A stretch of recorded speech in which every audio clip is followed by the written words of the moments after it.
araw sa ating lahat. Pagbati mula sa Bataan Peninsula State University, Dinalupihan Campus.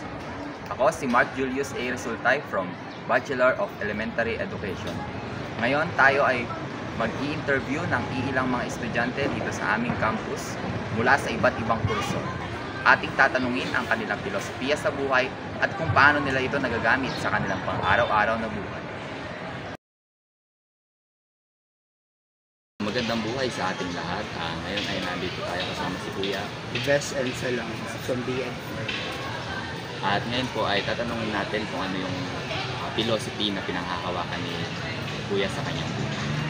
Ang philosophy ko in life ay embrace growth, seek understanding, and treat every challenge or problem as an opportunity ko. Ngayon naman Kuya, tatanungin po kung paano niyo po nagagamit sa daily basis yung motto niyo. Nagagamit ko siya sa pang-araw-araw na buhay kasi nga, di ba, teacher na, ST na, ganun, nasa labasan ng campus. Nagtuturo na ng mga maliliit na bata makukulit.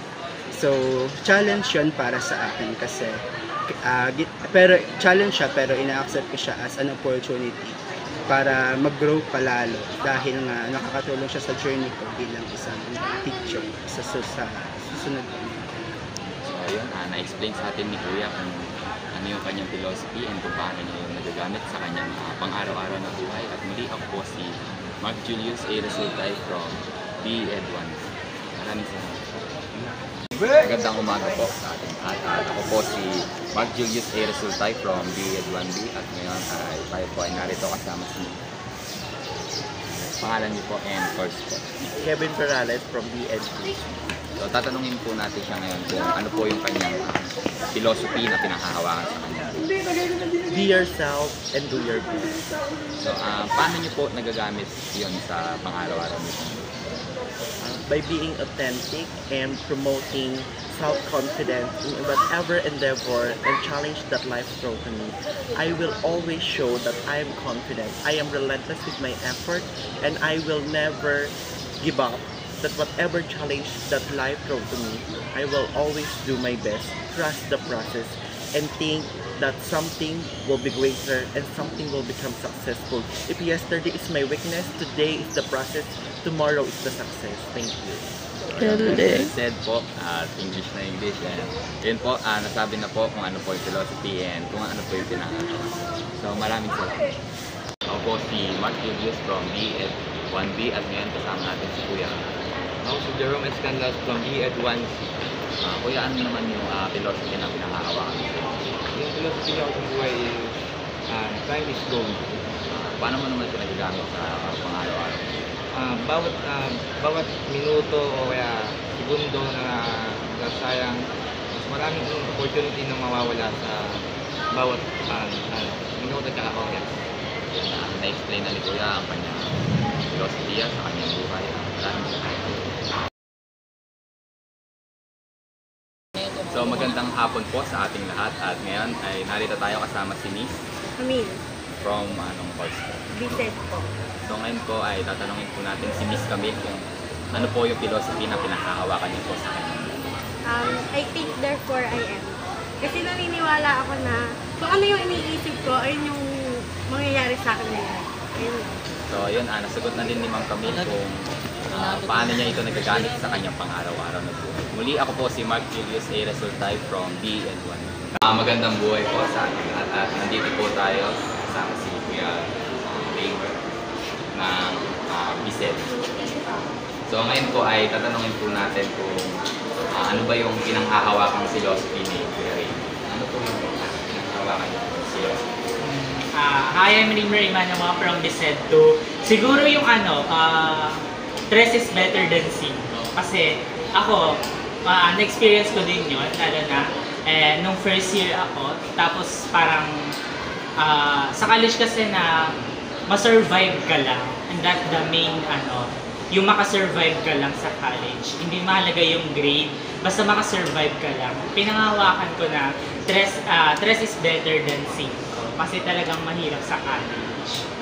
So ayun po yung na-explain na din ni Kuya Raymer yung philosophy niya and kung paano niya yung nai-apply sa kanyang buhay. So muli ako po si Mark Julius A. Resultay from B Ed 1. Maraming salamat. Thank you. So, magandang umaga po sa ating lahat. At ngayon po, ay narito po tayo kasama po si Kuya. Ryan Bertrand. Ano ron?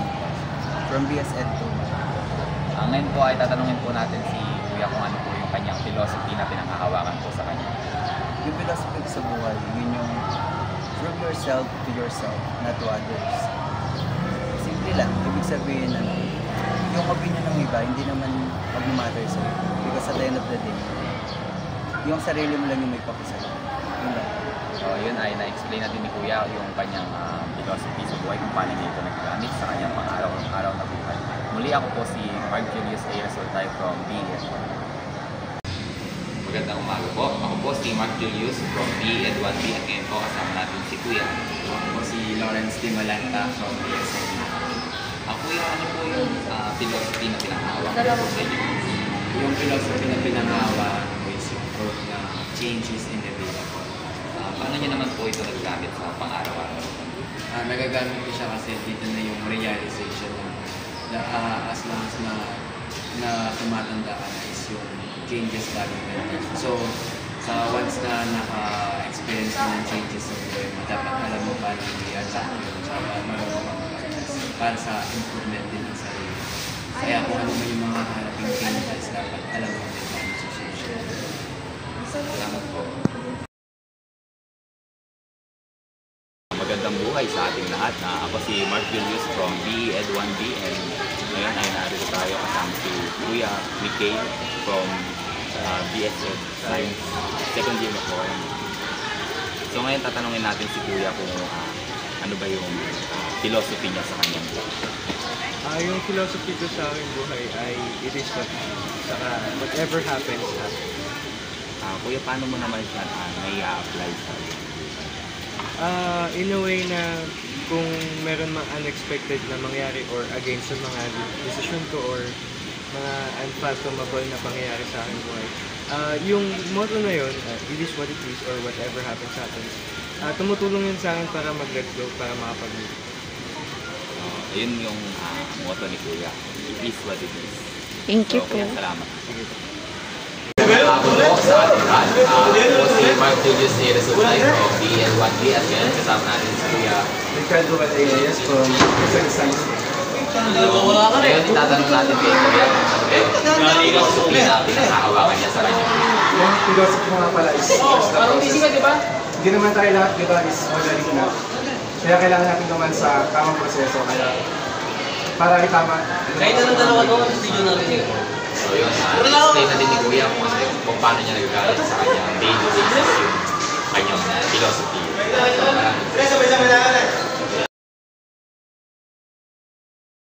So magandang hapon po sa ating lahat at ngayon po tayo po ay narito kasama si ate. Ako po si Angel Manansala from BS Ed 1. So ngayon po ay tatanungin po natin si ate kung ano ba yung philosophy na pinanghahawakan niya sa kanya po. My philosophy in life is take negativities as an opportunities for her. So ate, paano mo naman na i-apply sa daily basis yung philosophy mo?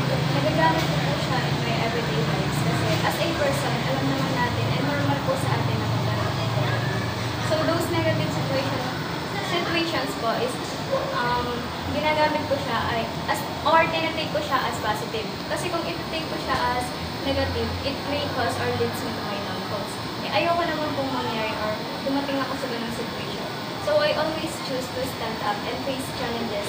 Kasi at the end of the day, it's just me, myself, and I. Sarili ko to mas kilala ko siya. Walang ibang tutulong sa akin kundi ako lang. So dapat mas alam ko kung paano lutasin or harapin yung mga problema pa na darating sa akin. So yun, ngayon na-explain na ni ate yung kanyang philosophy and kung paano niya ito nagagamit sa kanyang buhay. So muli ako po si Mark Julius A. Resultay from BED 1. Maraming salamat. Magandang hapon po sa ating lahat. Ako po si Mark Julius from BED 1B at ngayon po nandito po tayo kasama si... Ako po si Raymond Licuanong from BS in Social Studies. Maaari ko po bang malaman kung ano po ang inyong filosofiya na pinanghahawakan po sa inyo po? Yun po, life goes on. Paano nyo naman po ito nagagamit sa pang-araw-araw nyo po? Ayun po, from lower level goes, ibig sabihin po, lumilipas po siya or lumipas na po siya.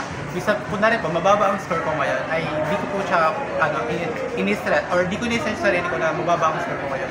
Kasi po, pwede ka naman po bumawi sa next quiz or next subject po. Kaya di ko po ini-stress sa sarili ko. Kasi lumilipas din naman po. Ayun po. Maraming salamat po. Ngayon, narito na tayo sa aming tahanan. Tapos na tayo mag-interview ng mga estudyante sa aming paaralan. Nalaman natin na ang bawat isa sa kanila ay may iba't ibang filosofiya na pinanghahawakan sa kanilang buhay. At nagagamit nila ang kanilang filosofiya sa pagharap sa iba't ibang pagsubok o suliranin na dumarating sa kanilang buhay. Muli, ako po si Mark Julius A. Resultay from BE Ed 1